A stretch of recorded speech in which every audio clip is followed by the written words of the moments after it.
events and issues shaping our community. This is Comcast Newsmakers.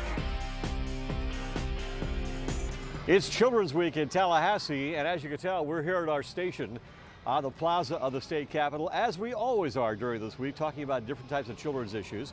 And our guest this hour, Representative Richard Steinberg, one of the people that people want to see here when they're up here during Children's Week from District 106 on Miami Beach, and we thank you for joining us. Thank you for having me. It's good to have you here. A few things to talk about. Something very close to your heart is Big Brothers Big Sisters. You are a mentor, aren't you? I am. I have been for 12 years, and it's a tremendous program. And what it does with these children, I mean, you have children who are at risk, who come into the program and just excel. When it comes to things like attending school, where a lot of kids run into trouble, 50% improvement shown in students not skipping school, 50% less likely to do drugs. I mean, it's just remarkable where these kids come from just by having a positive role model. I'm going to ask you this because many people at home saying, I can't be a big brother, I'm too busy.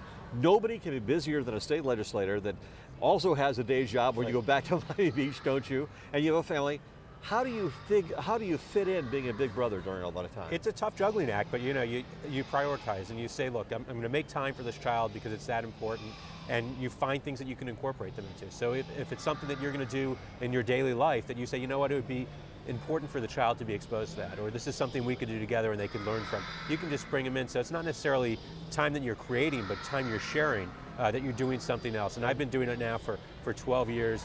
My little brother Nick's about to graduate high school. Wow. He was 5 when I started, so it's really been tremendous to be able to see him grow and be able to expose him to things that I know he wouldn't have been able to. You see the change in his life. Oh, absolutely. I mean, he comes from a home that certainly had challenges. And you know, here he is, he's going to go to college, and it's really exciting to see where he's come from. You need to be commended on that, Representative. A few other things, let's talk about booster seat laws.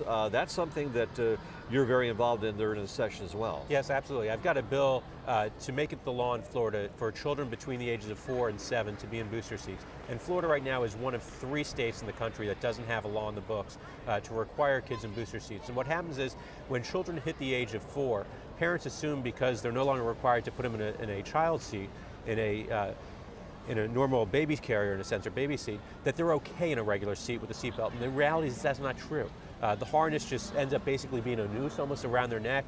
The lap belt sits right over their abdomen, not over the bone structure, and they become 60% more likely to be injured in an accident. So it's about saving lives, and unfortunately a lot of people, I just think they're the unforgotten, or the unremembered children, the forgotten children, because parents just assume I'm following the law, my kid's safe, and sometimes they find out when it's too late. We're in an emergency room and they have a child who's seriously hurt, and they say to the doctor, what could I have done? And the doctor said, well, if you spent $15 on a booster seat, little Johnny would be fine right now. And so those kids we might be saving, you can hear in the background here, they're singing, right?